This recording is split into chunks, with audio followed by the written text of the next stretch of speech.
Hello. आज का मेरा ये वीडियो है रेप केस पर। इसका टाइटल है काला दिन। तो आइए मैं इस वीडियो को शुरू करती हूँ। नमस्ते, मैं निर्भया हैदराबाद उन्नाव हाथरस की बेटी हूँ। मैं आज आपको अपने दिल का दर्द सुनाऊंगी। चल रही थी वो उस सड़क पर अकेली जिस पर चली थी वो हजारों बार पहले। था पता नहीं उसको कि कुछ दरिंदे उस पर नजर गड़ाए बैठे हैं। जा रही थी वो अपना बस्ता लेकर अपने घर को खुशी खुशी जिंदगी के मजे लेती। कभी सोचा ना था उसने कि उसके साथ भी ऐसा कुछ होगा, पर वो काला दिन था उसकी जिंदगी में। सड़क पर अकेला पाकर उन दरिंदों ने किया उस पर हमला। वो भागी दौड़ी, चिल्लाई, हाथ पैर भी मारे, पर उसकी आवाज किसी ने ना सुनी।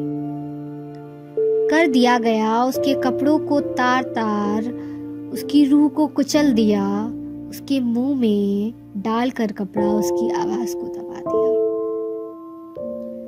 उसकी इज्जत लूट ली गई। काला दिन आ चुका था उसकी जिंदगी में। उसे जिस पर था सबसे ज्यादा गर्व, उसकी इज्जत, अब वो जा चुकी थी।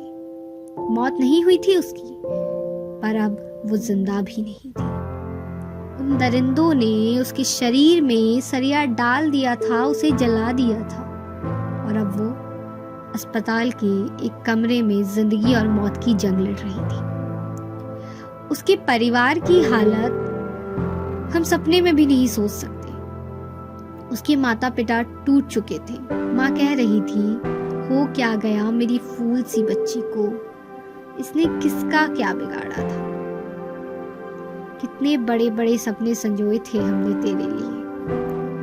उसकी माँ के चंद सवाल हैं जो मैं आपके सामने रखूंगी। छोटे कपड़े भी नहीं पहने थे तूने, रात में अकेली कहीं जाया भी नहीं करती थी तू, लड़कों के साथ भी नहीं घुमा करती थी तू तो सबसे प्यार के साथ रहा करती थी, फिर तेरे साथ क्यों। उसकी माँ की दुनिया खत्म हो चुकी थी। 15 दिन जिंदगी और मौत की लड़ाई लड़ने के बाद अब वो दिन आ गया था जब वो अपनी आखिरी सांसें ले रही थी। जिंदगी के चंद बचे हुए मिनटों में वो भगवान से दुआ मांगती है, हे भगवान, ये 15 दिन किसी और पिता की बेटी की जिंदगी में ना लाना।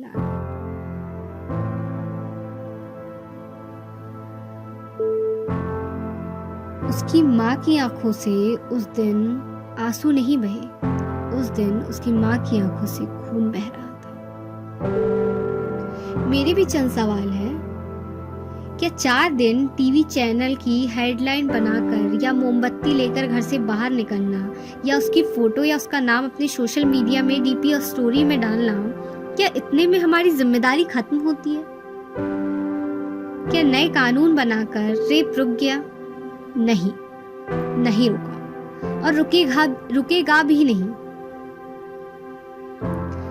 जब तक हम अपनी सोच नहीं बदलेंगे ना, तब तक ये रुकने वाला नहीं है। क्योंकि आज भी हम लड़कियों को उनके कपड़ों से जज करते हैं, उनके बात करने के तरीके, लड़कों के साथ घूमने पर सवाल उठाते हैं, उन्हें कैरेक्टरलेस और बेशर्म कहते हैं। क्यों हमारी आंखों की शर्म मर गई है क्या? लड़कियों को कपड़े बदलने से पहले अपनी सोच बदलो। ये शब्द चुभेंगे पर जरूरी थे। कुछ दिनों में आप मुझे भी भूल जाएंगे। अब मैं किसी से कुछ सवाल नहीं करूंगी, क्योंकि सवाल हजारों हैं, लेकिन जवाब किसी के पास नहीं है। न्याय की उम्मीद भी मानो मैंने छोड़ ही दी है, क्योंकि जब हम ये रोक नहीं सकते, वहां हम न्याय का क्या करेंगे?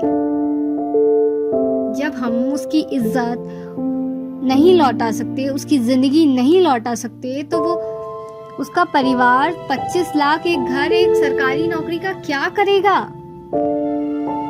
क्या यहाँ सरकार की जिम्मेदारी खत्म होती है? क्या यही उसका न्याय है? इस सवाल के साथ मैं जूही गुप्ता आपसे अलविदा लेती हूँ। धन्यवाद।